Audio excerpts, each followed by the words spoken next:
High, আমি চয়ন, তোদের বিজ্ঞানের দাদা। তোদের আশা করছি তোরা সবাই ভালো আছিস, তোদের পড়াশোনাও ভালো চলছে। তোদের জীবন বিজ্ঞানের আমি পরিবেশ তার সম্পদ ও সংরক্ষণ চ্যাপ্টারটা পড়াচ্ছিলাম, যেটা সবার শেষ চ্যাপ্টার। এবং সেই সেই চ্যাপ্টারের আগের লেকচারে আমি নাইট্রোজেন চক্র এবং তার সিগনিফিক্যান্স সেইগুলো সম্পর্কে পড়িয়েছি।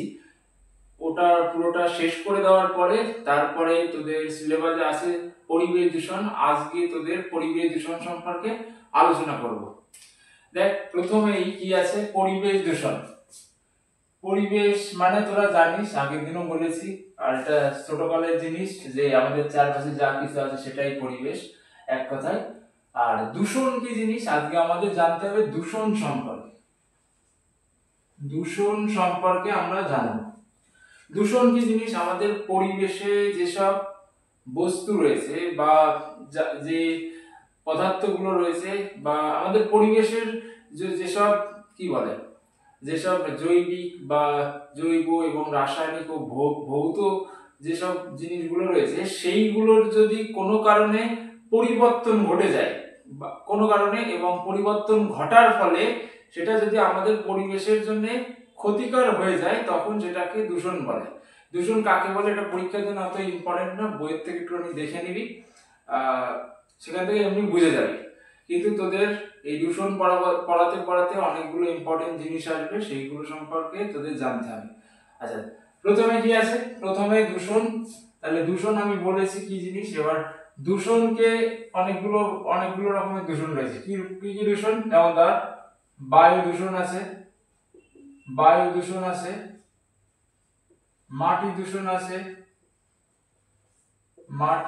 আছে, জল দূষণ আছে, আর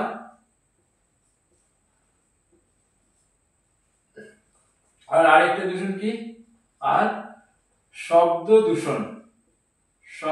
দূষণ। এই মনে কর এই চারখানা দূষণ রয়েছে। আমরা প্রথমে এই বায়ু দূষণ সম্পর্কে পড়ব।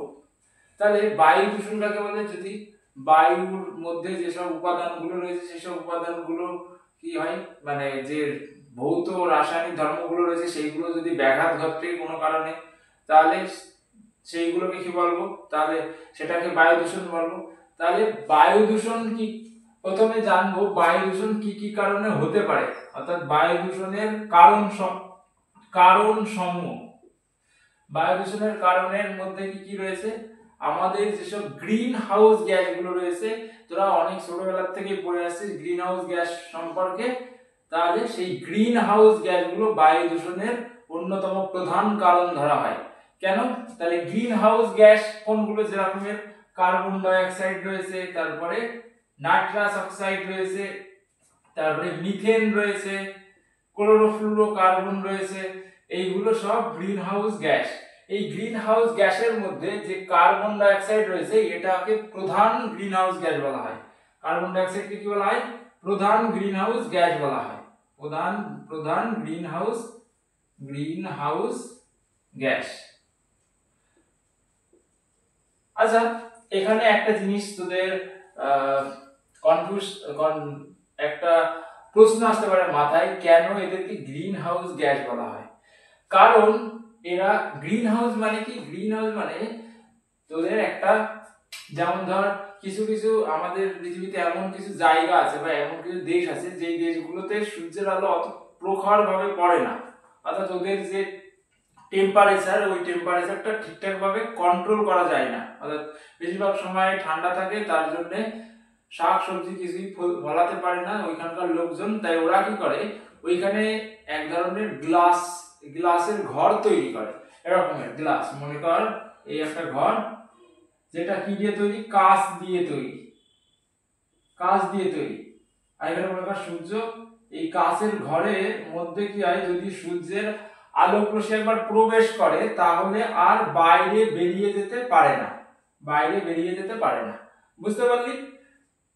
তাহলে কি হবে, এই ঘরটা একটা সময় উষ্ণ হতে থাকবে, অর্থাৎ তাপমাত্রা বাড়তে থাকবে। তাপমাত্রা বাড়তে থাকলে কি হবে, এবার এইখানে কন্ট্রোল করার, এই তাপমাত্রা কন্ট্রোল করার একটা জিনিস রয়েছে, একটা মনে কর যন্ত্র রয়েছে, ওই যন্ত্রের মাধ্যমে তাপমাত্রাকে কি করা যায়, কন্ট্রোল করা যায়। এবার এই তাপমাত্রাকে কন্ট্রোল করে এমন একটা জায়গায় আনা যায় যেটাতে কি শাকসবজি বা অন্যান্য যেসব ফলাদি রয়েছে, অন্যান্য যেসব ফুল রয়েছে সেইগুলোর চাষ ভালো হয়। বুঝতে পারলি আমার কথাটা? যেহেতু চাষ ভালো হয় এইখানটাতে, যখন যেহেতু এখানটাতে তখন চাষ করতে পারবে, অর্থাৎ টেম্পারেচার সেই মনে কর 25 থেকে 30 ডিগ্রি বা 35 ডিগ্রি সেলসিয়াস তাপমাত্রায় ওই কি হয়, শাক সবজির চাষটা ভালো হয়। যখনই ভালো হবে তখন কি করতে পারবে, তখনই কি হবে, এর মধ্যে চাষাবাদ করতে পারবে, মনে কর এর মধ্যে গাছ হচ্ছে, তাই না? তাহলে এই যে ঘরটা, এই ঘরটাকে কি বলা হয়, গ্রিন হাউস বলা হয়। কেন গ্রিন হাউস বলা হয়? কারণ এটা হলো কাঁচ দিয়ে তৈরি, আর এর মধ্যে সবুজ জাতীয় সবুজ গাছ, গাছ তো সবুজই হয়, এর মধ্যে কি হয়, এর মধ্যে গাছ চাষ করা যাচ্ছে, যার কারণে এটাকে গ্রিন হাউস গ্যাস বলা হয়। ঠিক এই গ্রিন হাউস বলা হয়। এই গ্রিন হাউস গ্যাসদেরও একদম সেম এফেক্টটাই আছে। কি করে, মনে কর এটা আমাদের পৃথিবী, আর আমাদের পৃথিবীর থেকে যে গ্রিন হাউস গ্যাসগুলো উপরে চলে যায়, এটা মনে কর আর্থ, তাহলে সেই গ্রিন হাউস গ্যাস এই পৃথিবীর চারপাশে এরকম একটা স্তর তৈরি করে, ঠিক আছে, চাদরের মতো স্তর তৈরি করে। বুঝতে পারলি? এবার এই চাদরের মতো স্তর তৈরি করার ফলে কি হয়, সূর্যের আলো যদি পৃথিবীর মধ্যে একবার প্রবেশ করে তাহলে বাইরে আর বেরোতে পারে না। কিসের জন্য? এই চাদরের মতো স্তর থাকার কারণে, যার কারণে কি হয়, যার কারণে এর মধ্যে টেম্পারেচার বাড়তে থাকে, টেম্পারেচার কি হতে থাকে, বাড়তে থাকে, যেটাকে কি বলা হয়, বিশ্ব উষ্ণায়ন বা গ্লোবাল ওয়ার্মিং বলা হয়।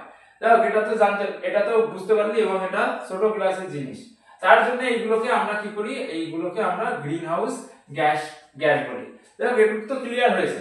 এবার দেখ এখানকার যে গ্রিন হাউস গ্যাস রয়েছে তাদের মধ্যে প্রধান গ্রিন হাউস গ্যাস কোনটাকে বললাম, কার্বন ডাই অক্সাইডকে বলেছি, এটাও সোজা জিনিস। তাহলে এই গ্রিন হাউস গ্যাসগুলো বায়ু দূষণের অন্যতম প্রধান কারণ। বুঝতে পারলি? তারপরে কি রয়েছে, তারপরে আরো অনেকগুলো কারণ রয়েছে, যেরকমের মনে কর এসপিএম ও কিন্তু কি করে, এসপিএম ও কিন্তু বায়ু দূষণের আরেকটা কারণ। এসপিএম এর পূর্ণরূপ কি? এসপিএম এর পূর্ণরূপ হলো সাসপেন্ডেড পার্টিকুলেট ম্যাটার। সাসপেন্ডেড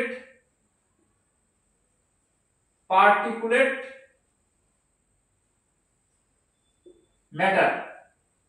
বুঝতে পারলি? তাহলে এটা পরীক্ষার জন্য খুব ইম্পর্টেন্ট, পরীক্ষা আসতে পারে সাসপেন্ডেড পার্টিকুলেট ম্যাটার বলতে কি বোঝায়। তাহলে সাসপেন্ডেড পার্টিকুলেট ম্যাটার সম্পর্কে আমাদের একটা জানতে হবে। সাসপেন্ডেড পার্টিকুলেট ম্যাটার হলো এমন কিছু খুব ক্ষুদ্র ক্ষুদ্র কণা, যেটা কার্বনের কণা হতে পারে, অন্য ধুলোবালির কণা হতে পারে, যেটা সলিড হতে পারে বা লিকুইডও হতে পারে, সেটা কি করতে পারে, বাতাসে ভেসে থাকতে পারে অনেক দিন ধরে। বুঝতে পারলি?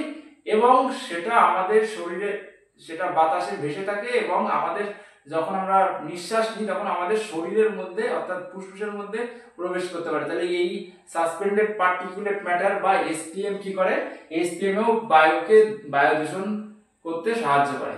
বুঝতে পেরেছিস? তাহলে পরীক্ষায় যদি আসে সাসপেন্ডেড পার্টিকুলেট ম্যাটার বলতে কি বোঝায়, তাহলে কি লিখবি, তাহলে লিখতে হবে যে সাসপেন্ডেড পার্টিকুলেট ম্যাটার হলো এমন কিছু ক্ষুদ্র ক্ষুদ্র কার্বনের কণা বা অন্য কোনো লিকুইড বা সলিডের কণা, যেগুলো কি করে, এগুলো বায়ুকে দূষণ করে, এবং এটা এতটাই ক্ষুদ্র যেটা কি করে বাতাসে ভেসে থাকতে পারে। তাহলে এরা কতটুকু ক্ষুদ্র, প্রায় 10 মাইক্রোমিটার। বুঝতে পেরেছিস? 10 মাইক্রোমিটার মানে তোরা প্রায় 10 মাইক্রোমিটারের কম, তার মানে কি ওরা বাতাসে ভেসে থাকতে পারে। বুঝতে পেরেছিস তাহলে? এবং যার কারণে এদেরকে কি বলা হয়, সাসপেন্ডেড পার্টিকুলেট ম্যাটার বলা হয়। তাহলে তোদের প্রথম প্রশ্ন থাকবে এসপিএম বলতে কি বুঝো। তাহলে এটা পরীক্ষার জন্য খুব ইম্পর্টেন্ট, তোদের আসতে পারে এসপিএম। তাহলে পারবি এসপিএম লিখতে? তাহলে বায়ু দূষণের আমরা দুটো কারণ সম্পর্কে জানতে পারলাম, এবং পরীক্ষায় যদি আসে বায়ু দূষণের কারণ তাহলে এটা লিখতে হবে। এরপরে কি রয়েছে, এরপরে রয়েছে এরপরে বায়ু দূষণের ফলাফল, যদি বায়ু দূষিত হয় তাহলে আমাদের কি কি ক্ষতি হতে পারে, তাহলে সেই ফল সম্পর্কে আমরা জানবো। মনে কর আমি গ্রিন হাউসের এটা মুছে দিই।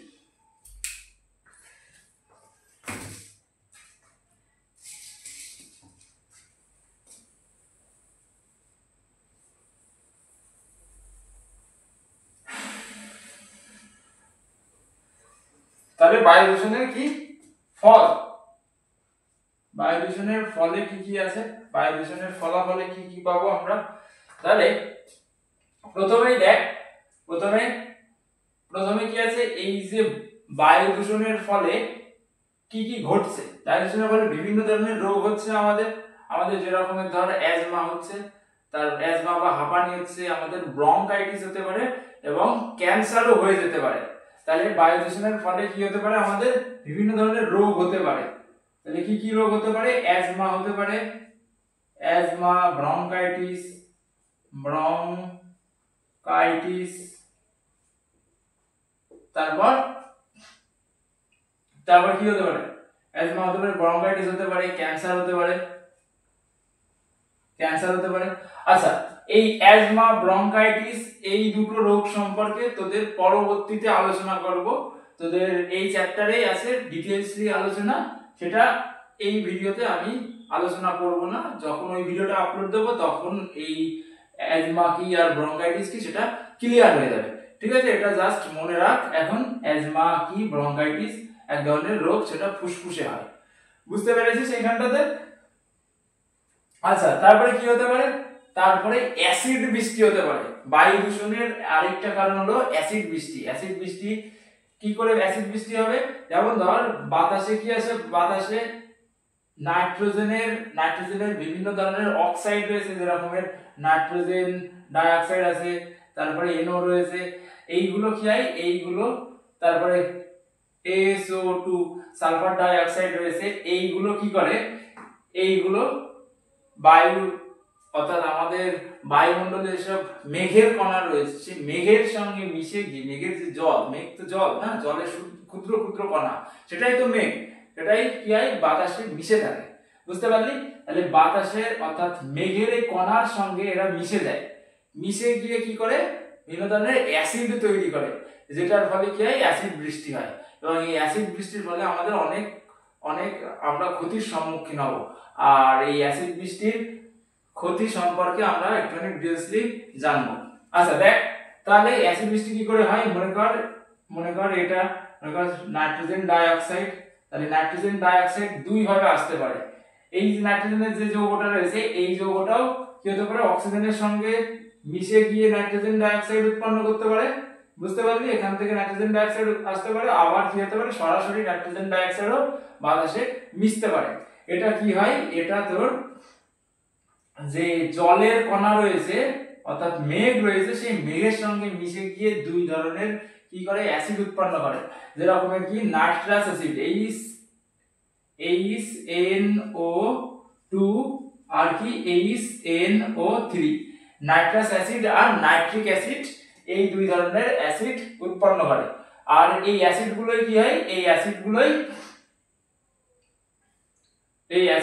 কি করে, এই অ্যাসিডগুলোই বা আমাদের বাতাসের থেকে যখন বৃষ্টি রূপে মাটিতে নেমে আসে তখনই কি, তখনই এই যেহেতু এটা অ্যাসিড আর বৃষ্টির সঙ্গে নেমে আসছে, যার কারণে এটাকে কি বলা হয়, অ্যাসিড বৃষ্টি বলা হয়। এটাকে কি বলা হয়, অ্যাসিড রেইন বলা হয়। বুঝতে পারলি এইখানটাতে?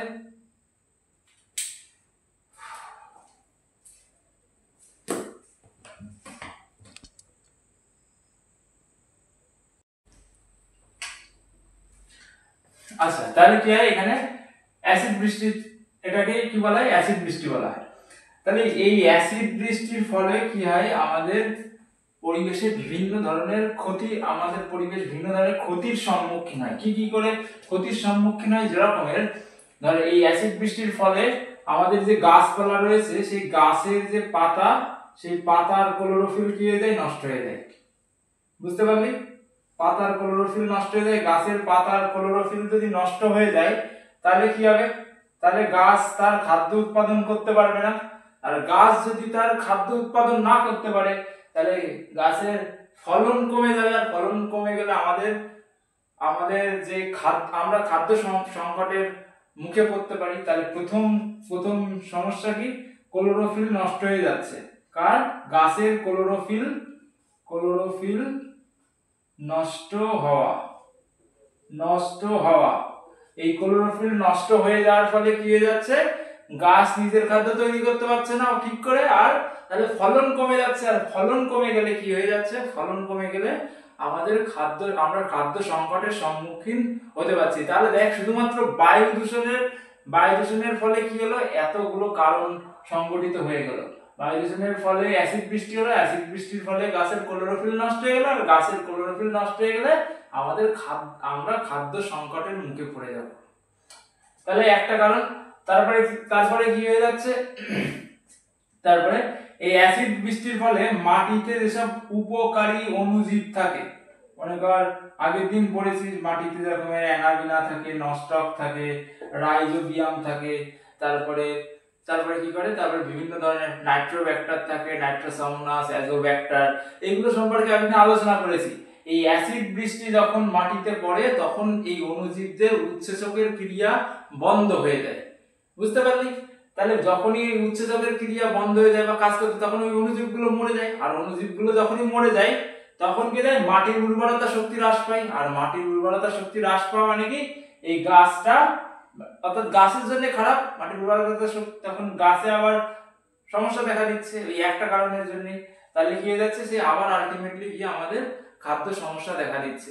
তাহলে অ্যাসিড বৃষ্টির যদি ক্ষতিকর কারণ বলে তাহলে লিখতে পারবি এটা। তাহলে প্রথম কারণ কি, প্রথমে হলো ক্লোরোফিল নষ্ট হয়ে যাওয়া, তার ফলে কি হয়ে যাচ্ছে, তার ফলে আমাদের খাদ্য সংকট দেখা দিচ্ছে, গাছের খাদ্য সংকট। তারপরে কি হচ্ছে, মাটিতে বসবাসকারী ভালো অণুজীবগুলো মরে যাচ্ছে, ভালো জীবগুলো মরে যায়। তার ফলে খাদ্য সংকট দেখা দিচ্ছে আমাদের, খাদ্য সংকট। তাহলে এটা অ্যাসিড বৃষ্টির একটা কারণ। তারপরে কি হয়ে যাচ্ছে, অ্যাসিড বৃষ্টির ফলে আমাদের যেসব আমাদের যেসব রাস্তা আছে, পিচের যে রাস্তা, এই পিচের রাস্তাতে অনেক জায়গায় দেখবি যে এরকমের খাদ হয়ে গেছে, ভেঙে চুরে গেছে, এটাও কিন্তু অ্যাসিড বৃষ্টির ফল। বুঝতে পেরেছিস? তারপরে কি হয়, তারপরে অ্যাসিড বৃষ্টির সব থেকে বড় যে সমস্যা সেটা হলো আমাদের যেসব স্থাপত্যগুলো রয়েছে, স্থাপত্য কোনগুলো, যেমন তার বড় বড় ইমারত যেগুলো রয়েছে, এগুলোর ঐতিহাসিক ভূমিকা রয়েছে। যেরকম তাজমহলের একটা ঐতিহাসিক ভূমিকা রয়েছে। শুধু তাজমহল না, তাজমহল ছাড়াও আরো অনেক বড় বড় স্থাপত্য রয়েছে। সেই স্থাপত্যগুলো নষ্ট হয়ে যাচ্ছে। কেন নষ্ট হয়ে যাচ্ছে? কারণ ওর মধ্যে কি আছে, ওই তাজমহল, তারপরে এই বড় বড় স্থাপত্যগুলো ক্যালসিয়াম কার্বনেট দিয়ে তৈরি। কি দিয়ে তৈরি? ক্যালসিয়াম কার্বনেট দিয়ে তৈরি, ক্যালসিয়াম কার্বনেট। আর ক্যালসিয়াম কার্বনেট হলো একটা ক্ষার। এই ক্ষারের সঙ্গে কি করছে, এই অ্যাসিড বিক্রিয়া করছে। কি অনেক রকমের অ্যাসিড তৈরি হয় বৃষ্টির থেকে, এটা হলো সালফিউরিক অ্যাসিড। এই সালফিউরিক অ্যাসিডও হতে পারে, আবার এই HNO3 বা নাইট্রিক অ্যাসিডও বিক্রিয়া করতে পারে। তাহলে কি তাজমহল কি দিয়ে তৈরি? মার্বেল পাথর দিয়ে তৈরি। আর মার্বেল পাথরের সংকেত কি? এটা হলো CaCO3 বা ক্যালসিয়াম কার্বনেট। অর্থাৎ যেসব স্থাপত্যগুলো ক্যালসিয়াম কার্বনেট বা ক্ষার দিয়ে তৈরি, তারা এই অ্যাসিডের সঙ্গে বিক্রিয়া করে কি যাচ্ছে, লবণ তৈরি করে ফেলাচ্ছে। আর লবণ তৈরি করার ফলে কি যাচ্ছে, ওটা ভেঙে যাচ্ছে। দেখ কেমন বিক্রিয়া হয়, মনে কর। তাহলে কি হবে, এই ক্যালসিয়াম কি করবে, এই হাইড্রোজেনের থেকে SO4 নিয়ে নেবে। কারণ তোরা জানিস, ভৌতবিজ্ঞান থেকে জানিস, ক্যালসিয়াম হাইড্রোজেনের থেকে বেশি শক্তিশালী, তাই না? যখন এটা পড়াবো তখন তোদের আরো বেশি আলোচনা করবো। যাক, তারপরে কি উৎপন্ন করবে, জল উৎপন্ন করবে আর কার্বন ডাই অক্সাইড উৎপন্ন করবে। কার্বন ডাই অক্সাইড তো বাতাসে চলে যাবে, আর বাকি থাকছে কি, শুধু লবণটা থাকবে। তাহলে মনে কর এইখানটাতে, মনে কর আমি যদি একটা স্থাপত্য আঁকি, মনে কর আমি কি করলাম, একটা স্থাপত্য, ঠিক আছে? মনে কর এটাই তাজমহল। তোরা কে কে তাজমহল দেখতে গেছিস? যারা তাজমহল দেখতে যাসনি তারা মনে কর তাদের তাদের জন্য এখানে তাজমহল বানিয়ে দিলাম। ঠিক আছে, এটা একটা সুন্দর তাজমহল আঁকালাম। এবার দেখ, এই যে তাজমহল আঁকালাম, এবার কি হবে? তাজমহল কি দিয়ে তৈরি ছিল? এই ক্যালসিয়াম কার্বনেট দিয়ে তৈরি ছিল। আর আর কি হলো? আর উপরের থেকে কি পড়লো? অ্যাসিড বৃষ্টি পড়লো। অ্যাসিড বৃষ্টি পড়ছে, এই অ্যাসিড বৃষ্টি পড়ে কি হবে? মনে কর এইখানটাতে, এখান থেকে কি করবে? এখান থেকে যে ক্যালসিয়াম কার্বনেট রয়েছে সেই ক্যালসিয়াম কার্বনেটকে ভেঙে সালফেটে পরিণত করে দেবে। কিসের সালফেট বলছি? লবণে পরিণত করবে। তাহলে লবণে পরিণত করলে এখান থেকে ক্ষয়ে যাবে, আর এখান থেকে ক্ষয়ে গেলে কি হবে? তাহলে এই স্থাপত্য অনেক বছরের পুরনো স্থাপত্য নষ্ট হয়ে গেল। আর তোরা জানিস আমাদের ভারতবর্ষ কত টাকা ইনকাম করে এই ইসের থেকে, এই তাজমহলের থেকে কি করে ইনকাম করছে? কারণ বাইরের থেকে বিভিন্ন ধরনের পর্যটক আসে, তাতে করে আমাদের সরকার অনেক রেভিনিউ জেনারেট করে। যেটা তাহলে তাজমহল যদি নষ্ট হয়ে যায়, এবং এটা সপ্তচার্যের একটা আশ্চর্য, এটা নষ্ট হয়ে যায় তাহলে এটা আমাদের জন্য ক্ষতি, আমাদের অর্থনীতির জন্য ক্ষতি। তাহলে আমাদের সবাই কি করতে হবে? সচেতন হতে হবে। কি কি হিসাবে সচেতন হতে হবে? আমরা যাতে করে বায়ু দূষণকে কমাতে পারি। তাহলে বায়ু দূষণকে কমানোর জন্য আমাদের কি কি কাজ করতে হবে? তাহলে আমরা যেসব পেট্রোল ডিজেলের গাড়ি চালাই সেইগুলোর ব্যবহার কমাতে হবে, সাইকেলে চলতে হবে, অথবা এখন নতুন যে ইভি যেসব গাড়ি, ইলেকট্রিক ভেহিকেল আছে সেইগুলো চালাতে হবে, যাতে করে আমাদের যে ইম্প্যাক্ট, এনভায়রনমেন্টাল যে ইম্প্যাক্ট, সেই ইম্প্যাক্টটা কমাতে পারি, তাতে কার্বন ডাইঅক্সাইড নিঃসরণ কমাতে পারি। বুঝতে পেরেছিস? তারপরে কি করতে পারি? তারপরে আমাদের এই ক্লোরোফ্লুরোকার্বন কিন্তু স্প্রে দিয়ে, হেয়ার স্প্রেতে ক্লোরোফ্লুরোকার্বন আছে। তারপরে আমাদের বিভিন্ন ধরনের এসি ব্রিজ, এইগুলোর জন্য কি হয়? এইগুলোর মধ্যেও কি রয়েছে? এইগুলোর মধ্যে প্রচুর পরিমাণে কার্বন রয়েছে। আর যার কারণে কি হয়ে যাচ্ছে? আমাদের তাপমাত্রা বেড়ে যাচ্ছে, যার কারণে প্রচন্ড গরম। ঠিক আছে, বুঝতে পারলি? তাহলে এইগুলো কি করতে হবে? আমাদেরকে এইগুলো মাথায় রাখতে, এগুলোর ব্যবহার কমাতে হবে, যাতে করে আমরা কি করতে পারি? আমরা পরবর্তী প্রজন্মকে পরবর্তীতে একটা সুষ্ঠু প্রজন্ম দিতে পারি, তাই না? তাহলে সেটা আমাদের দরকার। তাহলে আমাদের বায়ু দূষণ কি করতে হবে? রোধ করতে হবে। তাহলে দেখ, বায়ু দূষণ পড়াতে গিয়ে আমরা কি কি জানতে পারলাম? বায়ু কি করে দূষিত হয়? তাহলে আমরা পড়িয়েছি দুটো কারণের জন্য। একটা হলো গ্রিন হাউস গ্যাসের জন্য দূষিত হয়, আর আরেকটা কিসের জন্য? আরেকটা হলো সাসপেন্ডেড পার্টিকুলেট ম্যাটার বা এসপিএম এর জন্য দূষিত হয়। তাহলে গ্রিন হাউস গ্যাস, যেটা কি? গ্রিন হাউস গ্যাসের সবথেকে প্রধান যে গ্রিন হাউস গ্যাস কোনটা? Carbon dioxide. তাহলে এটুকু ক্লিয়ার হয়েছে। এরপরে কি হয়েছে? এরপরে আমরা জেনেছি বায়ু দূষণের ফলাফল। তাহলে বায়ু দূষণের ফলে কি হয়? আমাদের বিভিন্ন ধরনের রোগ হয়, যেমন অ্যাজমা, হাঁপানি, তারপরে আবার অনেকের অ্যালার্জিও হয়। বুঝতে পেরেছিস? তারপরে কি হয়? ক্যান্সার হতে পারে। তাহলে এইগুলো বায়ু দূষণের রোগ। আর তারপরে কি? বায়ু দূষণের ফলে অ্যাসিড বৃষ্টি হতে পারে, যেটা পরীক্ষার জন্য খুব ইম্পর্টেন্ট। তাহলে পরীক্ষায় এরকম প্রশ্ন আসতে পারে যে অ্যাসিড বৃষ্টির ফলে আমাদের স্থাপত্য শিল্পে অ্যাসিড বৃষ্টির কেমন ভূমিকা রয়েছে, মানে স্থাপত্য শিল্পে তাহলে কেমন ভূমিকা রয়েছে? স্থাপত্য শিল্পকে ধ্বংস করে দিচ্ছে। তাহলে এইখানটাতে তোদের কি করতে হবে? এই যে সমীকরণটা আমি লিখলাম, এটা কিন্তু লিখতে হবে পরীক্ষার হলে। তাহলে যে নাম্বারে আসবে, 2 মার্কসে যদি আসে তাহলে ফুল মার্কসই পেয়ে যাবি। তাহলে কি লিখতে হবে? অ্যাসিড বৃষ্টির ফলে আমাদের কি কি সমস্যা হলো এখানটাতে? আমাদের লিখতে হবে যে আমাদের যেসব কি রয়েছে, আমাদের যেসব স্থাপত্যগুলো রয়েছে, যেগুলো মার্বেল পাথর দিয়ে তৈরি, যে রকমের ক্যালসিয়াম কার্বনেট যার মধ্যে উপস্থিত রয়েছে, তারা কি করবে? তারা অ্যাসিড বৃষ্টির অ্যাসিডের সঙ্গে বিক্রিয়া করবে, বিক্রিয়া করে লবণ, জল আর কার্বন ডাইঅক্সাইড উৎপন্ন করবে। আর এই লবণটাই কি করবে? তার ফলে আমাদের স্থাপত্যগুলো নষ্ট হয়ে যাবে। ক্লিয়ার হয়েছে এখানটাতে? তারপরে কি হয়েছে? তারপরে আমাদের খাদ্য সংকট দেখা দেবে। খাদ্য সংকট কি করে দেখা দিচ্ছে? তাহলে গাছের ক্লোরোফিল নষ্ট হয়ে যাবে। ক্লোরোফিল নষ্ট হলে গাছ কি করতে না, খাদ্য তৈরি করতে পারবে না ভালো করে। আর খাদ্য তৈরি না করতে পারলে ও কি হয়ে যাবে? খাদ্য সঞ্চয় করেও রাখতে পারবে না, তাহলে খাদ্য সংকট হবে। তো তারপরে কি হবে? মাটিতে সব ভালো অণুজীবগুলো রয়েছে, সেই অণুজীবগুলো মরে যাবে। আর তারা যদি মরে যায় তাহলে কি হবে? তাহলে আমাদের আবার মাটির উর্বরতা শক্তি কমে যাবে। আর মাটির উর্বরতা শক্তি যদি কমে যায়, আবারও কি হবে? সেই গাছেই ক্ষতিকর প্রভাব পড়ছে, অর্থাৎ খাদ্য সংকট দেখা দেবে।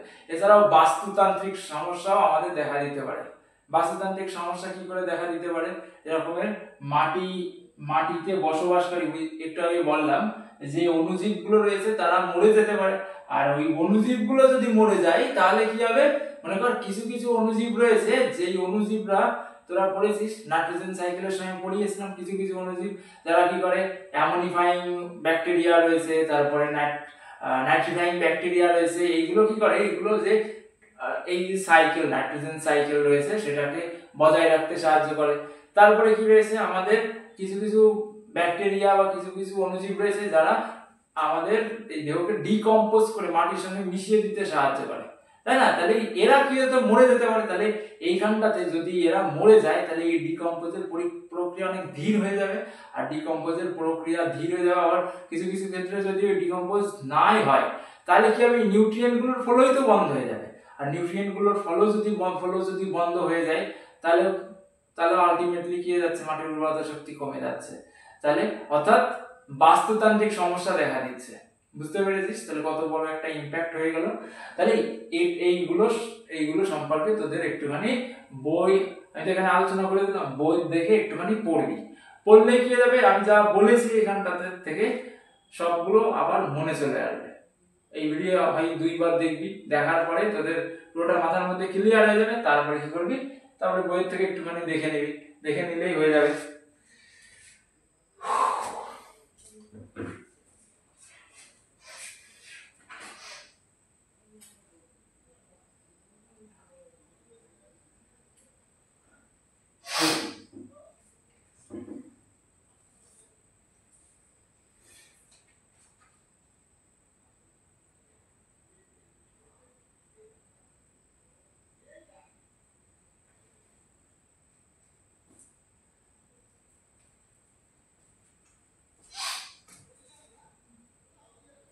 আচ্ছা, তাহলে আমি এখানে বায়ু দূষণ মুছে দিচ্ছি, এরপরে কি পড়াবো, মাটি দূষণ পড়াবো।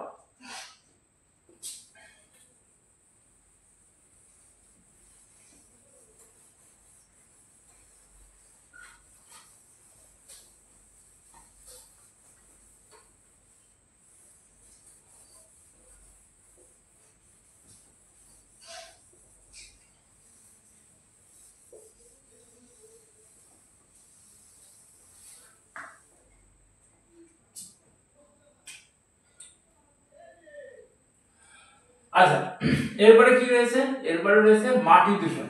তাহলে বায়ু দূষণের যেরকমের কারণ ছিল সেরকমের মাটি দূষণেরও অনেকগুলো কারণ রয়েছে। এগুলো সোজা জিনিস না। মাটি দূষণের কি কারণ রয়েছে, যেরকমের ধর আমরা কি বলে, আমরা যখন কৃষি ক্ষেত্রে বিভিন্ন ধরনের কি ব্যবহার করি, স্প্রে ব্যবহার করি, যেরকমের ডিডিটি কি এন্ডিন ব্যবহার করি, এন্ডিন, তারপরে কি ব্যবহার করি, তারপরে মনে কর 2,4-D ব্যবহার করি, সিমাজিন ব্যবহার করি তো এইগুলো।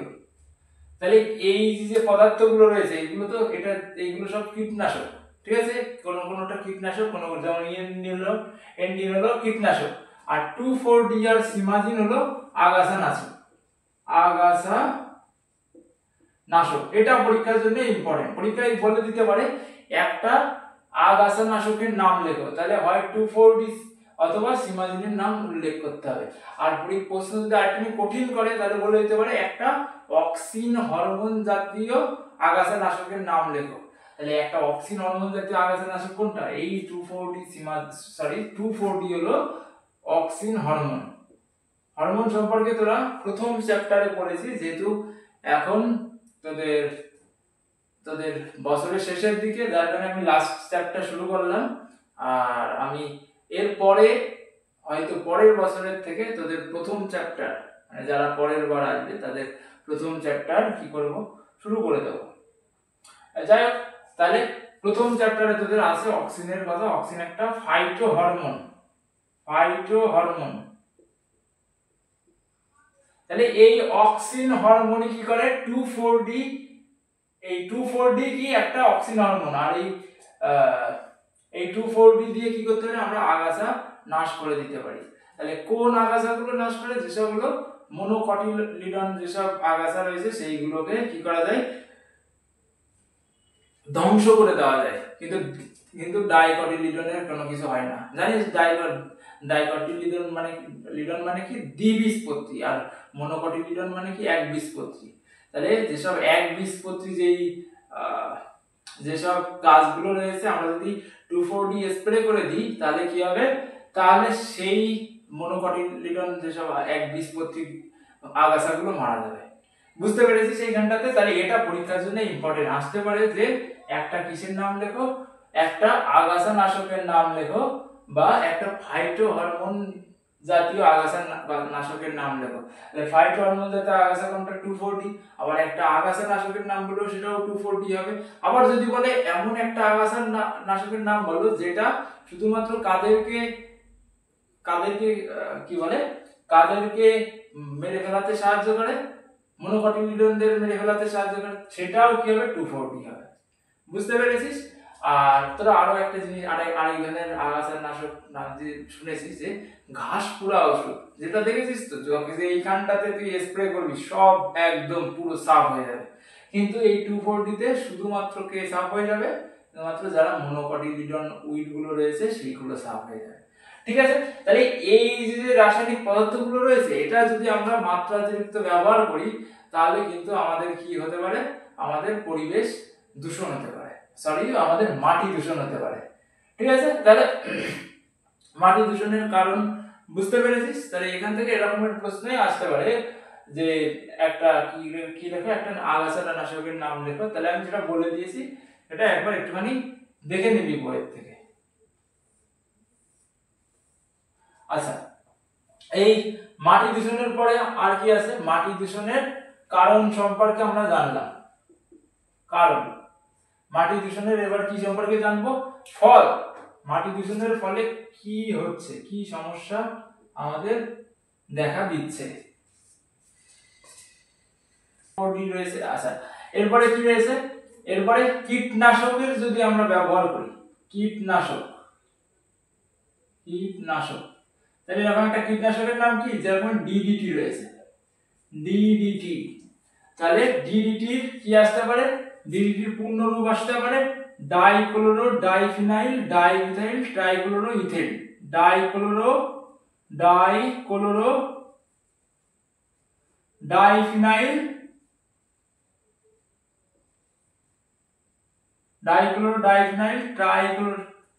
Trichloro ethane.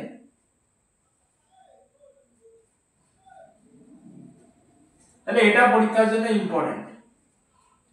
তাহলে এই ডিডিটি নামক এক ধরনের কীটনাশক, এই কীটনাশকও কি করে, মাটিকে দূষণ করে দিতে সাহায্য করে। তাহলে ডিডিটির পূর্ণরূপ পরীক্ষায় আসতে পারে। ডিডিটির পূর্ণরূপ কি, ডাইক্লোরো ডাইফিনাইল ট্রাইক্লোরো ইথেন। তাহলে এটা পরীক্ষার জন্য খুব ইম্পর্টেন্ট। এবং এখান থেকে একটা গল্প বলি তোদের। এই যে ডিডিটি, দ্বিতীয় বিশ্বযুদ্ধের পরে যখন ম্যালেরিয়ার প্রকোপ খুব বেড়ে গেছিল, তখন কি করে, তখন এই ডিডিটির প্রয়োগ খুব পরিমাণে হয়েছিল। এবার যখন ডিডিটির প্রয়োগ হয়েছিল মশা সব একদম সাফ হয়ে গেছিল, অল্প কিছু মশা বেঁচেছিল। কিন্তু সমস্যা হচ্ছিল তারপরে ডিডিটি ব্যবহার করার কিছুদিন পরে, মানে কিছু সময় পরে দেখা গেল যে কি হয়ে যাচ্ছে, তো এই ডিডিটির একটা ক্ষতিকর প্রভাব দেখা দিল। ডিডিটি কি হয়, ডিডিটি খাদ্য শৃঙ্খলের মধ্যে প্রবেশ করে যেতে পারে, এবং খাদ্য শৃঙ্খলের মধ্যে যখন প্রবেশ করে তখন কি হয়, প্রত্যেকটা খাদ্যর যে স্তর রয়েছে সেই স্তরে কি হতে পারে, এদের পরিমাণ বাড়তে থাকে। যেরকমের মনে কর একটা খাদ্য শৃঙ্খল আমি লিখি, মনে কর কি লেখা যায়, মনে কর ফাইটোপ্লাঙ্কটন,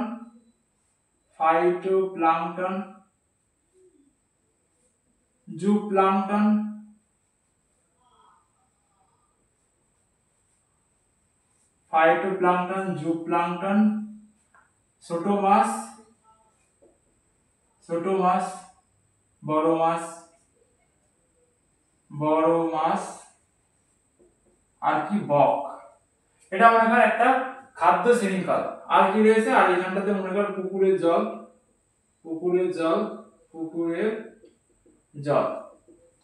তাহলে এটা মনে কর একটা কি, এটা মনে কর একটা খাদ্য শৃঙ্খল।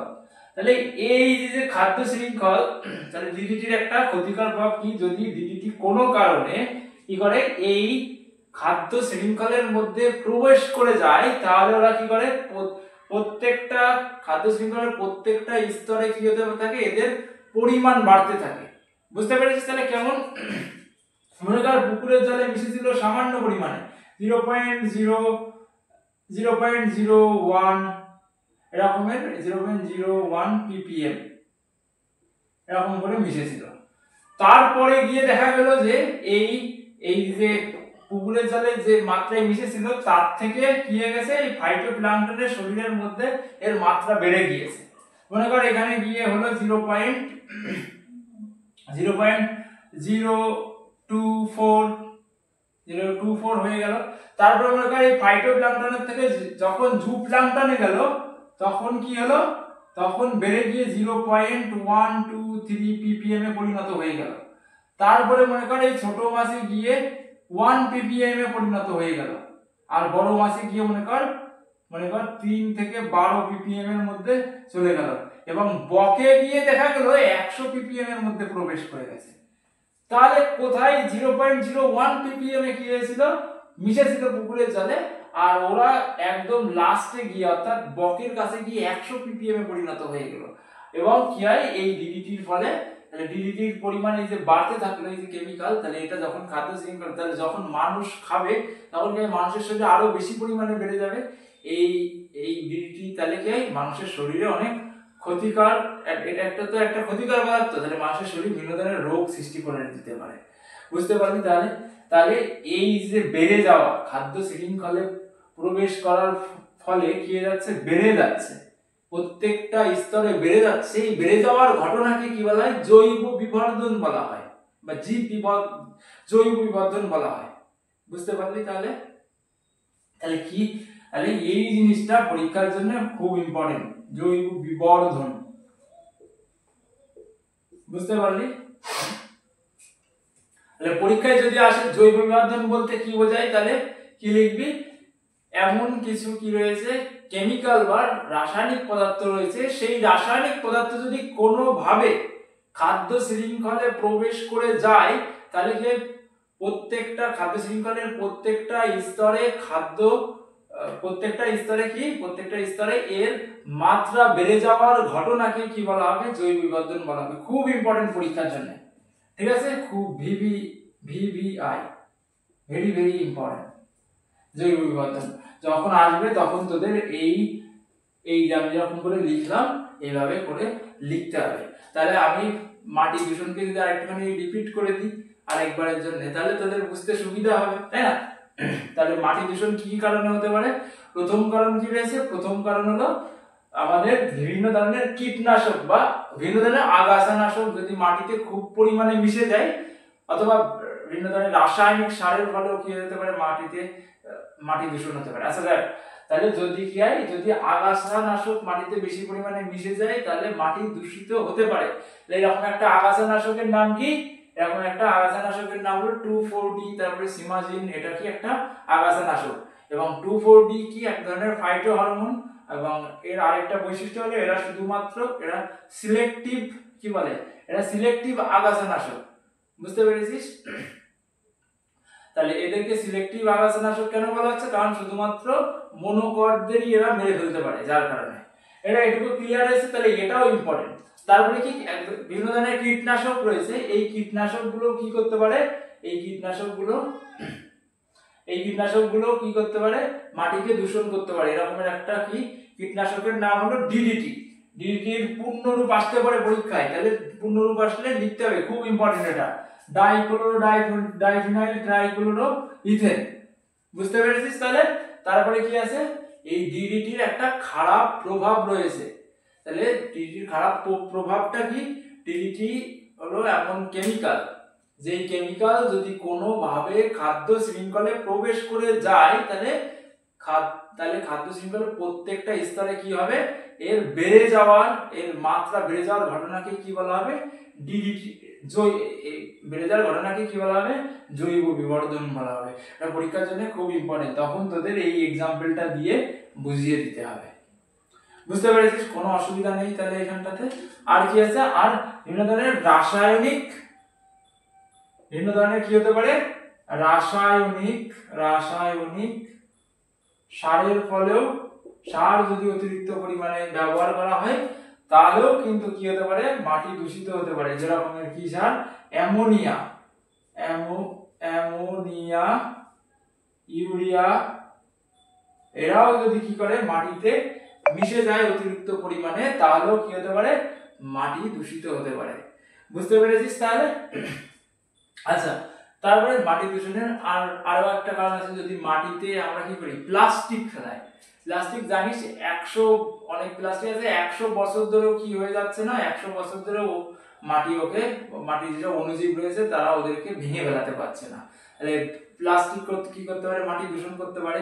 তারপরে মাটিতে যদি আমরা কি করি, বিভিন্ন ধরনের বর্জ্য পদার্থ ফেলে দিই, বিভিন্ন ধরনের মরা পচা গলিত পদার্থগুলো ফেলে দিই এক জায়গায়, এক একটা করে ফেলে দিই, তাহলে কি হবে, সেইখানটাতেও তার ফলেও কিন্তু মাটি দূষিত হতে পারে। তাহলে বুঝতে পেরেছিস মাটি দূষণের কারণগুলো। তাহলে পরীক্ষায় যদি আসে মাটি দূষণের কারণ লিখতে তো পারবি লিখতে, আর সাধারণত পরীক্ষায় এরকম প্রশ্ন আসে না, কিন্তু এই যে জৈব বিবর্ধন বলতে কি বোঝায় এটা আসতে পারে, ডিডিটির পূর্ণ রূপ কি আসতে পারে, বুঝতে পারি, অথবা এই আগাছা নাশকের নাম লেখো আসতে পারে। আর ডিডিটি কি, একটা কীটনাশক, এটা কিন্তু কি নয়, এটা কিন্তু আগাছা নাশক নয়, এটা কি করে, কীট পতঙ্গকে মেরে ফেলতে সাহায্য করে। যেরকম এর এক্সাম্পল দিলাম, মশা মেরে ফেলেছিল, মশা তো একটা কীট না। আচ্ছা, তাহলে আমরা মাটি দূষণ সম্পর্কে মোটামুটি জেনে গেছি। এরপরে কি রয়েছে, মাটি দূষণের ফল সম্পর্কে জানবো। আমি এখানটাতে মুছে দিচ্ছি।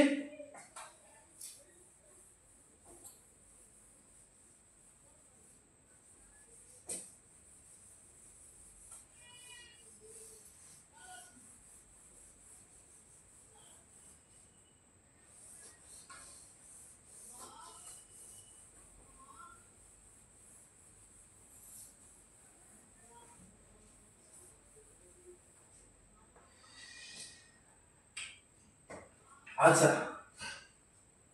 মাটি দূষণের ফল, মাটিতে বিভিন্ন ধরনের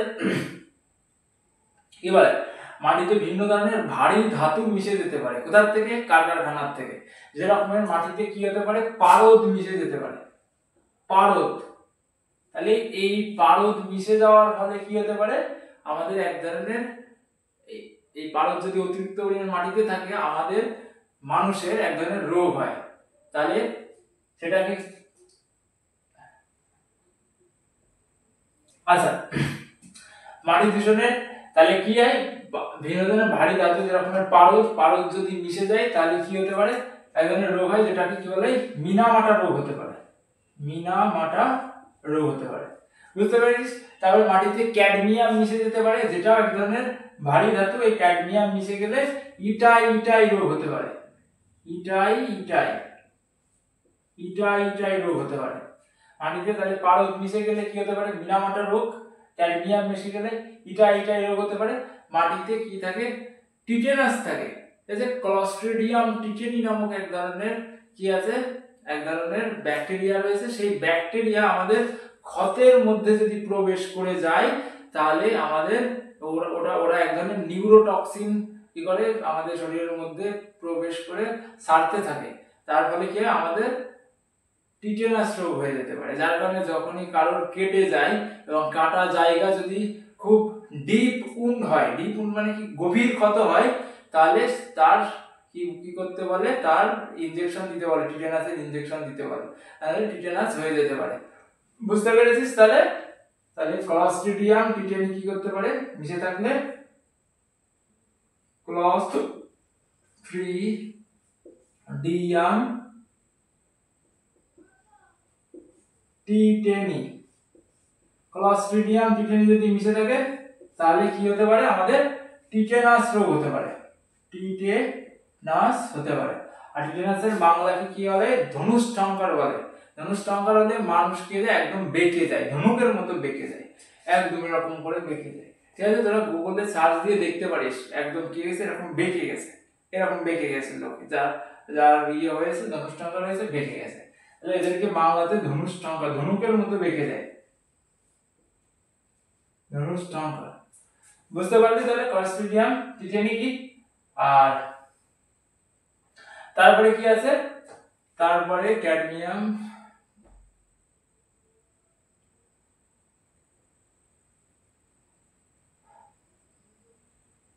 আচ্ছা তাহলে এইগুলো। আর আরেকটা আছে সীসা, সীসা, সীসাও যদি কি হয় মাটিতে থাকে বেশি পরিমাণে, তাহলে আমাদের ডিসলেক্সিয়া রোগ হতে পারে, ডিসলেক্সিয়া,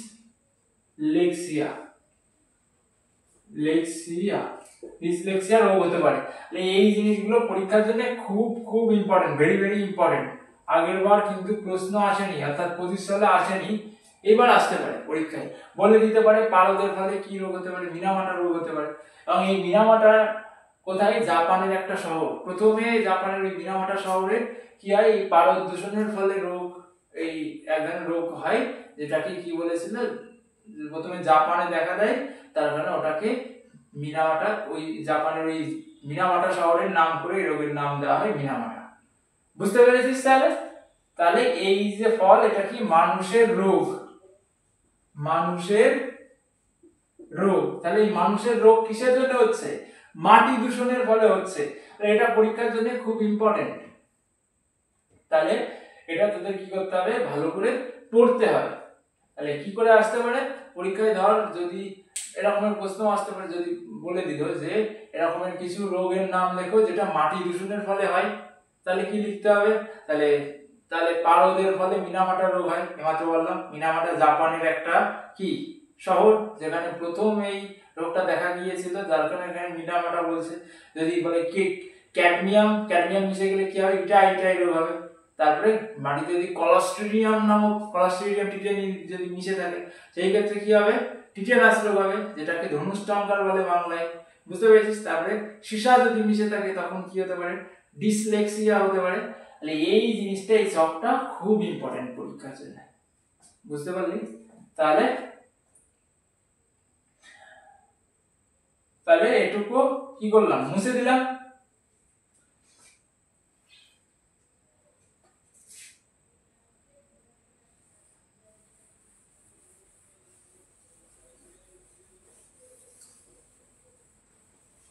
আচ্ছা, আরেকটা ফল কি, আরেকটা ফল হলো জৈব বিবর্ধন।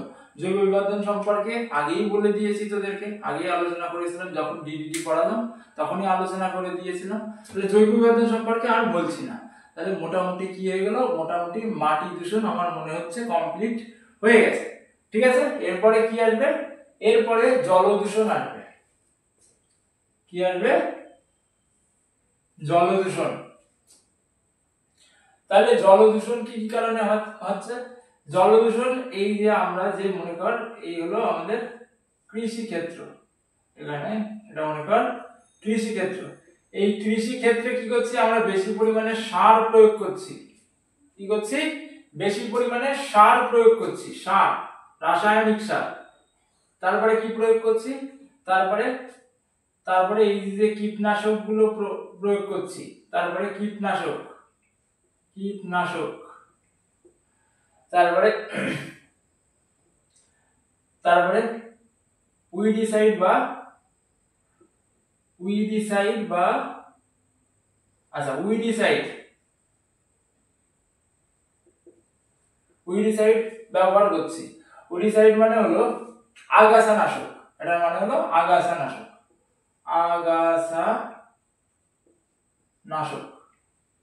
তাহলে মাটিতে প্রচুর পরিমাণে সার, কীটনাশক, উইডিসাইড ব্যবহার করছি, সেইগুলো কি হচ্ছে, বৃষ্টির জলে ধুয়ে কাছাকাছি অবস্থিত কোনো জলাভূমিতে গিয়ে পড়ছে। বুঝতে পারছিস, এই মনে কর জলাভূমি, এই জলাভূমিতে গিয়ে পড়ছে। যখনই এই জলাভূমিতে গিয়ে পড়বে, শুধু তাই না, শুধু যে আমরা কৃষি ক্ষেত্রের থেকেই মনে কর, কৃষি ক্ষেত্র, এই কৃষি ক্ষেত্রের থেকেই, আর এটা হলো জলাভূমি, এই কৃষি ক্ষেত্রের থেকেই যে শুধুমাত্র সার, কীটনাশক, উইডিসাইড গিয়ে এই জলাভূমিতে পড়ছে তাই না। তারপরে কি করছে, আমরা মনে কর এই জলাভূমিতে গিয়ে কি করছি, কাপড় কাচ্ছি, কাপড় কাচার ফলে যেসব ডিটারজেন্ট, সেই ডিটারজেন্ট গুলো তো কেমিক্যাল। মনে করো এইখানটাতে কাপড় কাচার ডিটারজেন্ট, এই ডিটারজেন্ট থেকেও তো কেমিক্যাল, এই ডিটারজেন্ট গুলো গিয়ে কোথায়, এই জলাভূমিতে গিয়ে পড়ছে। বুঝতে পেরেছিস? তাহলে তারপরে বিভিন্ন জায়গায় যেরকমের ধর আমাদের কি বলে, আমাদের সব শিল্প কারখানা রয়েছে, এমনকার শিল্প কারখানা, এই শিল্প কারখানার থেকে কি বেরোচ্ছে, সুয়েজ ওয়াটার এসে পড়ছে। তাহলে ওটাও কি করছে, জলকে দূষণ করছে। বুঝতে পেরেছিস? তাহলে জল দূষণ কি কারণে হতে পারে, কৃষি ক্ষেত্রের থেকে বিভিন্ন সার, তারপরে কীটনাশক, তারপরে আগাছানাশক, এইগুলো কি করতে পারে, বৃষ্টির জলে ধুয়ে গিয়ে জলে পড়তে পারে, তাহলে জল দূষণ হতে পারে। আবার আমরা যে কাপড় কাচা যে ডিটারজেন্ট রয়েছে, সেই ডিটারজেন্ট কোথায় গিয়ে পড়তে পারে, জলাভূমিতে গিয়ে পড়তে পারে, তার ফলেও জল দূষিত হতে পারে। আবার এই যেসব সুয়েজ ওয়াটার রয়েছে, সুয়েজ ওয়াটার মানে কি, এই যেগুলো আমাদের বাড়ির ড্রেনেজ জল, তারপরে কি বলে আমাদের কলকারখানার যেসব জল রয়েছে, সেই সব জল গিয়ে কোথায় পড়ছে, সেই সব জল গিয়ে জলে মিশছে, তার ফলে কি হয়ে যাচ্ছে, জল দূষণ হয়ে যাচ্ছে। এবং আরো আরেকটা জিনিস হলো, যখন এই বিভিন্ন ধরনের কারখানা রয়েছে, যেখানটাতে কি করা হয়, যেখানটাতে তোর গরম জলকে প্রচুর পরিমাণে স্টিমে পরিণত করতে হয়, গরম জল হয়ে যায়, জলের উষ্ণতা অনেক বৃদ্ধি পায় 100°C উপরে, এবং সেই জল মনে কর এখান থেকে সেই জল কি হচ্ছে, জলাভূমিতে মিশে যাচ্ছে। তখন সেই জল জলাভূমিতে মিশবে, তখন কি হবে, ওই জলের মধ্যে যেসব কি ছিল, এসব অণুজীব ছিল, যেগুলো আমাদের পরিবেশ জলের জন্য ভালো, যেসব ফাইটোপ্ল্যাঙ্কটন, জুপ্ল্যাঙ্কটন ছিল, তারা এই বেশি তাপমাত্রার জন্য বাঁচতে পারবে না, তাহলে কি হবে, তারা মরে যাবে, তার ফলেও কিন্তু জল দূষিত হতে পারে। তাহলে আমরা অনেকগুলো কারণ আমরা জানতে পারলাম। পরীক্ষায় যদি আসে জল দূষণের কারণগুলো লিখতে, তাহলে পারবি লিখতে, কৃষি ক্ষেত্রের কারণ লিখতে হবে, ডিটারজেন্টের ফলে যেসব কেমিক্যাল মিশছে সেটা লিখতে হবে। তারপরে এখানে যে সুয়েজ ওয়াটার রয়েছে, বা যেখানে কি হয়, তাপ, প্রচুর পরিমাণে তাপ, যেখানে জলে কি হয়, প্রচুর পরিমাণে তাপ থাকে, সেইটা সরাসরি যদি মিশে যায়, সেক্ষেত্রেও কি হতে পারে, জল দূষণ হতে পারে। অথবা এইসব কি বলে, এইসব কলকারখানার থেকে বিভিন্ন ধরনের ভারী ধাতু, যেরকমের ক্যাডমিয়াম, সীসা, এগুলো জলে মিশতে পারে, তার ফলেও জল দূষণ হতে পারে। তাহলে জল দূষণের কারণটা তো বুঝতে পারবি, কোনো অসুবিধা নেই। এইবার দেখ, এইবার সব থেকে ইন্টারেস্টিং জিনিস, এই যে ডিটারজেন্ট, এই ডিটারজেন্টের মধ্যে কি আছে, ডিটারজেন্টের মধ্যে আছে ফসফরাস। কি আছে, ফসফরাস। তারপরে এই কৃষি ক্ষেত্রে আমরা কি, কৃষি ক্ষেত্রে কি কি আছে, কৃষি ক্ষেত্রে আমরা কি দিই, ইউরিয়া দিই, তারপরে ফসফেটের সার দিই, ইউরিয়া, ফসফেট, তাই না, ইউরিয়া আর ফসফরাস, এসব সার তো আমরা ব্যবহার করি, শুনেছিস। যাদের জমি আছে তারাই ভালো করে জানবি, যারা জমি চাষ করিস তারা খুব ভালো করে জানিস, এই ইউরিয়া, সার, ফসফরাস, এইগুলো কি করা হয়, জমিতে দেওয়া হয় উর্বরতা শক্তি বাড়ানোর জন্য। তাহলে এইগুলো কি হয়, এইগুলো বৃষ্টির জলের সঙ্গে যখন গিয়ে এখানে মিশবে, তাহলে কি হবে, জলের মধ্যে সারের পরিমাণ বেড়ে যাচ্ছে। বুঝতে পারছিস? এই ইউরিয়া আর এই ফসফরাস যদি এই জলের মধ্যে গিয়ে পড়ে, তাহলে জলের কি হয়ে যাবে, পুষ্টির মান বেড়ে যাবে তো। বুঝতে পারলি? তাহলে যে জলের পুষ্টির মান বেড়ে যাওয়ার যে ঘটনা, এই ঘটনাকেই বলা হয় ইউট্রিফিকেশন। খুব ইম্পর্টেন্ট, খুব ইম্পর্টেন্ট। ঠিক আছে? ইউট্রিফিকেশন বলতে কি বোঝায়? ইউট্রিফিকেশন বলতে কি বুঝো? বুঝতে পারলি? তাহলে ইউট্রিফিকেশন হলো আমাদের কি হয়, জলের মধ্যে যদি কোনো কারণে ফসফরাস, ইউরিয়া বা অন্য কোনো জৈব পদার্থ যে মিশে গিয়ে জলে কি করে, জলের পুষ্টি উপাদানকে বাড়িয়ে দেয়, এই ঘটনাকে কি বলা হয়, ইউট্রিফিকেশন বলা হয়। এবং এটা পরীক্ষার জন্য খুব ইম্পর্টেন্ট, খুব খুব খুব ইম্পর্টেন্ট। ঠিক আছে? আর একে বাংলা, ইউট্রিফিকেশনের বাংলা কি বলে, অতি পুষ্টিকতা, অর্থাৎ পুষ্টির পরিমাণ বেড়ে যাওয়া, জলের পুষ্টির পরিমাণ বেড়ে যাওয়াকে কি বলা হয়, অতি পুষ্টিকতা বা ইউট্রিফিকেশন। ঠিক আছে? তাহলে জলে কিসের পরিমাণ বেড়ে যাওয়া, পুষ্টির পরিমাণ বেড়ে যাওয়া, পুষ্টির পরিমাণ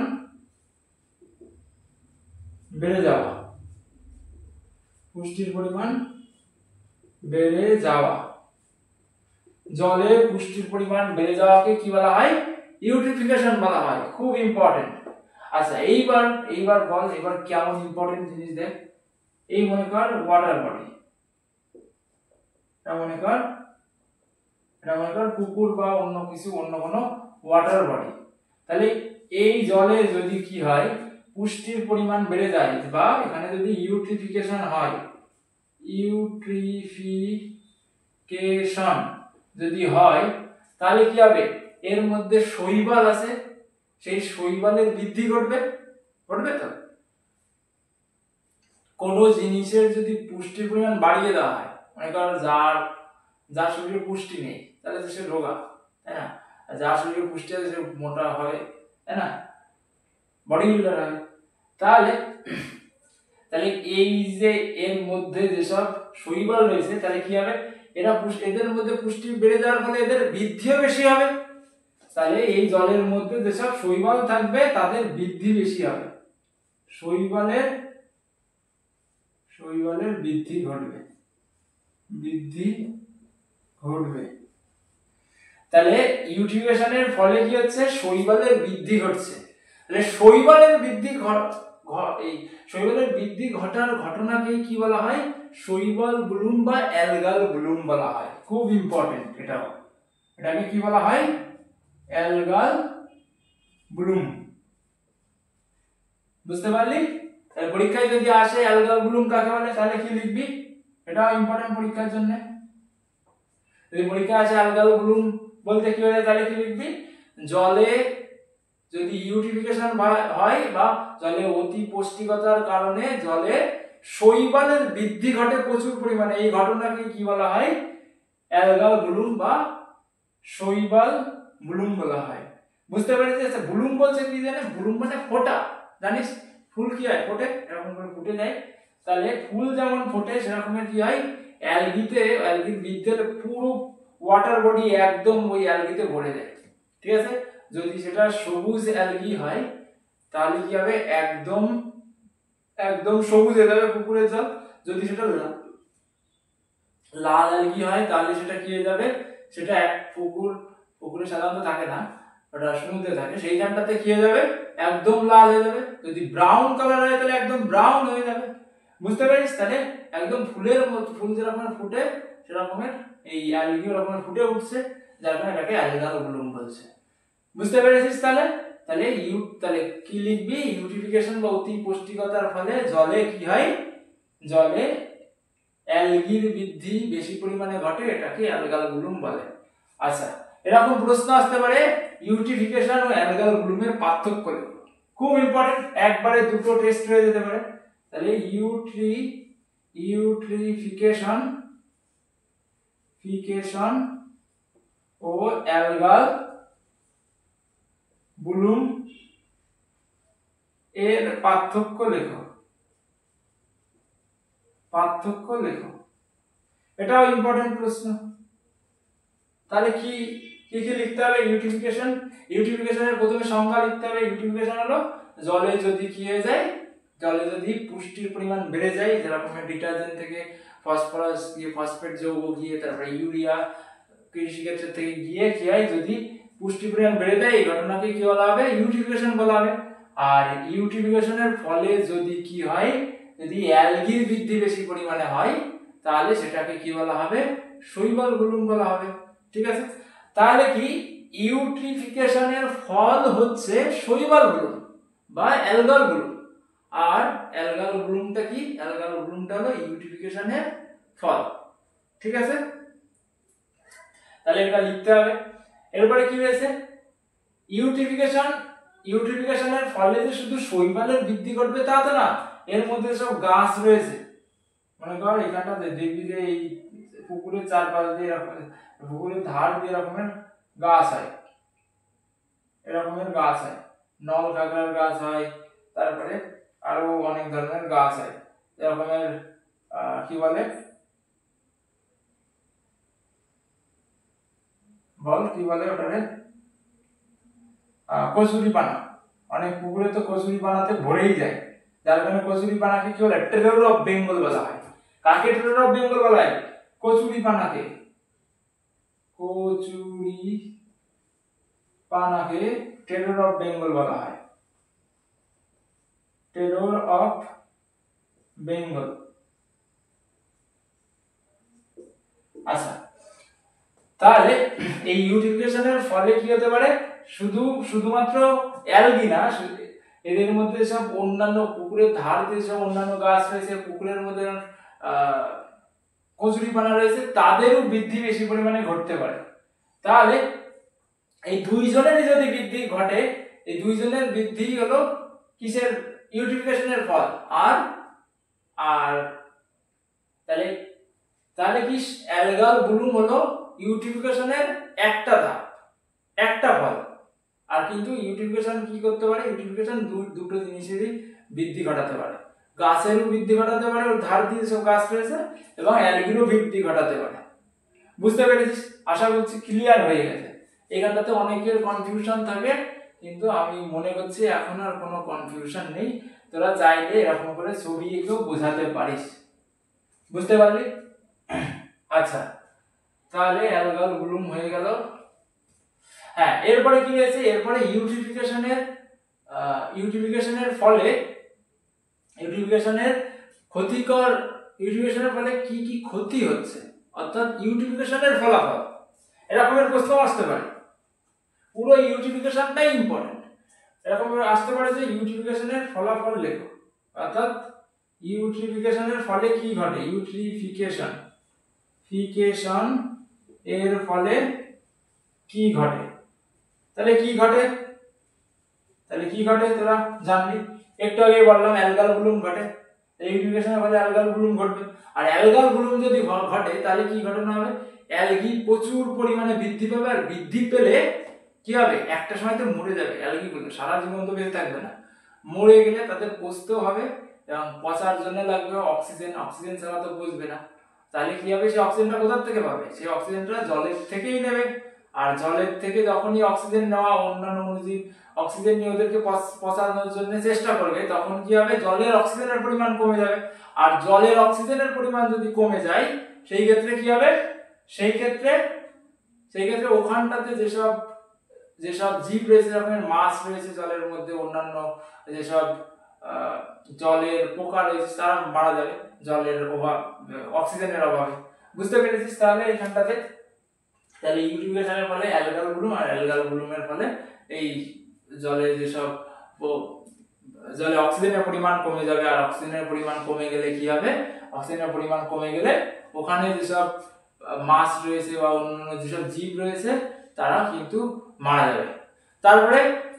তারপরে কি, এই যেসব অ্যালগিগুলো রয়েছে, এই অ্যালগিগুলো এক ধরনের কি করে, অ্যালগিগুলো এক ধরনের বিভিন্ন ধরনের টক্সিন সিক্রেট করে জলের মধ্যে, ঠিক আছে? এবং সেই টক্সিন গুলো কিন্তু মানুষের জন্য ক্ষতিকর, এবং অন্যান্য গবাদি পশুর জন্য ক্ষতিকর। যদি গবাদি পশুরা ওই জল খেয়ে বেলায়, তাহলে জলের মধ্যে টক্সিন রয়েছে, তাহলে কি হতে পারে, মারা যেতে পারে। বুঝতে পেরেছিস? তাহলে ইউটিলিফিকেশনের ফলে এই ঘটনাগুলো ঘটে। ইউটিলিফিকেশনের ফলে কি ঘটছে, ইউটিলিফিকেশনের ফলে অ্যালগাল ব্লুম হচ্ছে, আর অ্যালগাল ব্লুমের ফলে এই যে জলের অক্সিজেনের পরিমাণ কমে যাচ্ছে, তারপরে সব প্রাণীগুলো মারা যাচ্ছে। তারপরে অ্যালগাল ব্লুমের ফলে কি হচ্ছে, ওইখানটাতে বিভিন্ন ধরনের অ্যালগি বিভিন্ন ধরনের টক্সিন ক্রিয়েট করছে। টক্সিন ক্রিয়েট করার ফলে ওই জল যদি কেউ পান করছে, তাহলে কি হচ্ছে, সেও মারা যাচ্ছে। বুঝতে পারলি? তাহলে এখানটাতে এটাও কিন্তু পরীক্ষার জন্য ইম্পর্টেন্ট, দাগ দিনে এবং বাড়িতেই প্রশ্নগুলো প্র্যাকটিস করবি।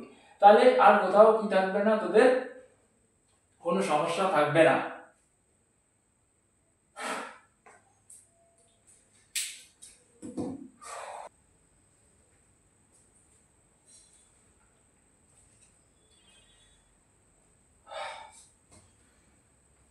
আচ্ছা, তাহলে এটা মুছে দিলাম, সবার লেখা হয়ে গেছে।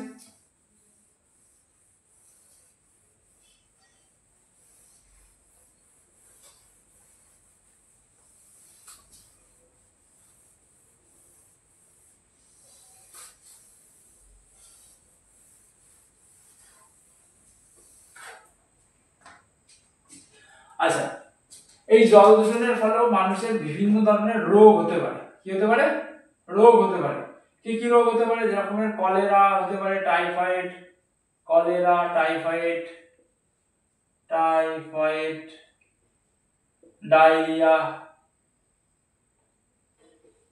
ডায়রিয়া, আচ্ছা, এই রোগগুলো হতে পারে।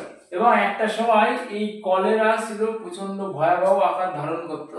সেই সময় কি হতো, গ্রামের উপর গ্রাম একদম ধ্বংস হয়ে যেত। বুঝতে পারলি? তোরা অনেক সময় যারা সানডে সাসপেন্স শুনিস, তারা অনেকে সানডে সাসপেন্সে দেখবি যে ভূতের গল্প অনেক সময় বলে। এবং আমি একটা গল্প শুনেছিলাম, যে গল্পে এই একটা গ্রামের উল্লেখ রয়েছে, সেই গ্রামে সব মারা যায়। আমি স্পয়লার দিচ্ছি না, আমি জাস্ট একটুখানি বলে দিচ্ছি, তোরা দেখতে পারিস, আমার নাম মনে নেই ওটার। তাই তাতে কি হয়, তাতে সব মরে যায়, ঠিক আছে, গ্রামের। এবার তারা সেখানটাতে অনেক ভৌতিক ব্যাপার স্যাপার ঘটে। তারা মরে গেছিল কি, সেই কলেরাতে মরে গেছিল। বুঝতে পেরেছিস? এবং একটা সময় কি হতো, এই কলেরাতে ওরকমের একদম গ্রামের উপর গ্রাম চাপ হয়ে যেত। বুঝতে পারলি তাহলে কেমন ভয়াবহ রোগ ছিল? এবং কলেরা যাদের হতো তাদের কি হয়, তাদের শরীরের থেকে জল একদম বেরিয়ে যায়। আর জল বেরিয়ে যাওয়ার ফলে কি হয়, তাদের শরীরে যেসব ইলেকট্রোলাইটের ঘাটতি দেখা দেয়। এবং তারা যখন হাঁটতে যায়, হাঁটার সময় পায়ের তলাতে সূচের মতো বিঁধতে থাকে। কি যেন মনে হয়, যেন সূচের মতো বিঁধছে। আর সূচের মতো বেঁধার জন্য ওটাকে কি বলা হতো বিসূচিকা সূচিক বলা হতো। ঠিক আছে, বুঝতে পারলি? তাহলে ওটা তোদের ইম্পর্টেন্ট না, জাস্ট বললাম। তাহলে এটা একটুখানি দেখবি। তাহলে জল দূষণ কি হয়ে গেল। এরপরে কি রয়েছে? এরপরে রয়েছে শব্দ দূষণ। কি রয়েছে? শব্দ দূষণ। তাহলে শব্দ দূষণ কাকে বলা হয়? শব্দ দূষণের ফল সম্পর্কে আমাদের জানতে হবে, আর শব্দ দূষণের কারণ সম্পর্কে জানতে হবে। তাহলে শব্দ দূষণ কি? শব্দ দূষণ সোজা, একদম সোজা। কি কি কারণে শব্দ দূষণ হতে পারে? কি কি কারণে? যদি কি হয়, যদি শব্দের মাত্রা কি হতে পারে, সহনশীল মাত্রাকে ছাড়িয়ে যায়, তখন সেটাই শব্দ দূষণ হবে। যেরকম যানবাহনের হর্ন, তারপরে কি হয়, তারপরে যেসব বড় বড় শহরে যানবাহনগুলো কি করে, যানবাহনগুলোর মানে প্রচুর পরিমাণে যানবাহন রয়েছে, আর তাদের এই যানবাহনগুলো চলাচলের শব্দ কি হয়, সেখানে তার ফলে শব্দ দূষণ হতে পারে। তারপরে যাদের বাড়ি কি বলে, যেখানে প্লেন ল্যান্ড করে, সেই এয়ারপোর্টের কাছাকাছি, তাদের বাড়িতে প্রচুর শব্দ দূষণ হয়। কেন? ওই প্লেনের প্রচুর শব্দ। তাছাড়া জেট বিমান এইগুলোতেও কি হতে পারে, শব্দ দূষণ করতে পারে। বুঝতে পেরেছিস? তাহলে শব্দ দূষণ কি কি কারণে হতে পারে? তাহলে যানবাহন চলাচলের কারণে হতে পারে, কারখানার শব্দের কারণে হতে পারে। বুঝতে পেরেছিস? তাহলে শব্দ দূষণ সোজা, শব্দ দূষণের বোঝানোর মতো তেমন কিছুই নেই। আর শব্দ দূষণের ফল মানুষের মধ্যে কি কি সমস্যা দেখা দিতে পারে। মানুষ যদি কেউ 100 ডেসিবেল, আচ্ছা একটা কথা বলে দিই, এটা হলো ডেসিবেল একক। এই ডেসিবেল এককে শব্দের মাত্রা, তীব্রতা কতটা তীব্র সেটা মাপা হয়। বুঝতে পারিস? তাহলে পরীক্ষায় আসতে পারে শব্দ দূষণের তীব্রতার এককের নাম কি, তাহলে কি হবে, ডেসিবেল হবে, ডেসিবেল লিখতে হবে। তাহলে যদি কেউ 100 ডেসিবেলের উপরে কি করে, 100 ডেসিবেলের উপরে বসবাস করে অনেকদিন ধরে, তাহলে তারা বধির হয়ে যেতে পারে। বধির মানে কি? কানে শুনতে পাবে না। বুঝতে পেরেছিস? তাহলে 100 ডেসিবেলের উপরে বাস করলে কি হবে, বধির হয়ে যাবে। আচ্ছা, তারপরে কি হতে পারে, তারপরে মনে কর অনেক যদি হঠাৎ করে প্রচুর তীব্র শব্দ হয়, 160 ডেসিবেলের কাছাকাছি শব্দ হলে আমাদের কানের পর্দা ছিঁড়ে যেতে পারে। বুঝতে পেরেছিস? তাহলে এইগুলো একটুখানি স্থূল তথ্য, এগুলো মনে রাখবি, বইয়ের থেকে একবার পড়ে নিলেই হয়ে যাবে। খুব সোজা জিনিস, এমন কঠিন কিছুই নেই এর মধ্যে। মানুষের রক্তচাপ কি হয়ে যেতে পারে, বেড়ে যেতে পারে। কিসের কারণে? শব্দ দূষণের ফলে আমাদের যে হৃৎপিণ্ড রয়েছে, সেই হৃৎপিণ্ডর চাপ বেড়ে যায়। ঠিক আছে? হৃৎপিণ্ডের চাপ বেড়ে গেলে রক্তচাপ বেড়ে যাবে। বুঝতে পেরেছিস? তাহলে এইগুলো একটুখানি সোজা, এগুলো একটুখানি দেখে নিবি। আচ্ছা, এরপরে কি রয়েছে, আমাদের চারপাশে যেসব পশু পাখি রয়েছে, সেই সব পশু পাখিরা কিন্তু শব্দের উপরেই নির্ভর করে থাকে। শব্দের উপরে ওদের সঙ্গী খোঁজে, তারপরে শব্দের মাধ্যমে ওরা একজন আরেকজনের সঙ্গে যোগাযোগ করে। তাহলে এই শব্দ দূষণ যদি বেশি পরিমাণে হয় তাহলে কি হবে, এরা তো আরেকজনের সঙ্গে ওদের সঙ্গীদের সঙ্গে যোগাযোগ করতে পারবে না। ওরা কি হতে পারে, ওরাও বধির হয়ে যেতে পারে। যদি বধির হয়ে যায় তাহলে কি হবে, ওরা শিকারী দ্বারা শিকার হবে, তাহলে ওরা বেশি দিন বাঁচতে পারবে না এবং ওরা প্রজননও করতে পারবে না। কারণ যদি বধির হয়ে যায় তাহলে ওদের ওদের যে কি বলে, ওদের যে সঙ্গী রয়েছে তাদের ডাক ওরা শুনতে পারবে না। তাহলে কি হবে না, তাহলে ওদের প্রজন্ম থেকে প্রজন্ম বৃদ্ধি পাবে না। তাহলে এটাও শব্দ দূষণের কারণ, শব্দ দূষণের ফল। এবং শব্দ দূষণের ফলে আরেকটা জিনিস কথা বলতে চাই তোদের, সেটা হলো সামনেই পুজো আসছে। এই পুজোতে বিশেষ করে কালী পুজো যখন আসবে তখন সবাই মিলে একদম বাজি টাজি ফাটায়। তারপরে হ্যাপি নিউ ইয়ারের সময়, নতুন বছরের সময় সব দেখি 12টা বাজার সঙ্গে সঙ্গেই বিশাল বড় বড় করে বাজি ফাটানো শুরু করে। এই বাজি ফাটানোর সময় কি হয়, ওই আশেপাশে যেসব হনুমান গুলো থাকে সেইগুলো ওই রাতের সময় কেঁপে ওঠে। তারপরে কি হয়, তারপরে ওখানে যেসব তোর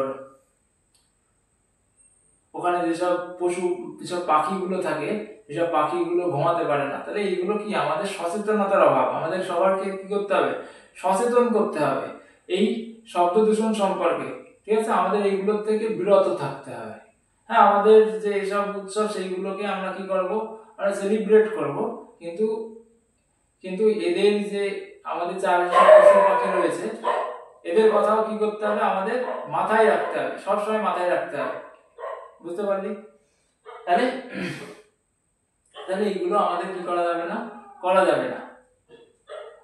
যাই হোক, এখানে শব্দ দূষণ শেষ হয়ে যাচ্ছে। আমি এই বলে আজকের যে লেকচার সেই লেকচার শেষ করব। যাই হোক, আজকে প্রচন্ড গরম পড়ছে, যার কারণে হয়তো দেখছিস আমি ঘেমে গেছি। আর যাই হোক, তোরা তাহলে কি করবি, ভালো করে পড়ালেখা করবি। আমি পরের দিন আবার আর একটা নতুন লেকচার নিয়ে আসবো। সেটা হলো এর পরে যে জিনিসটা রয়েছে সেটা হলো পপুলেশন আছে সম্ভবত, সেই পপুলেশন সম্পর্কে পড়াবো। আর আর তার আগে হয়তো মেন্ডেলিভের যে সারণী সম্ভবত পড়িয়েছিলাম আগের ভিডিওতে, সেটা তাদের ভৌত বিজ্ঞানে পড়ানোর চেষ্টা করব। ঠিক আছে, তাহলে সবাই ভালো করে পড়িস। All the best.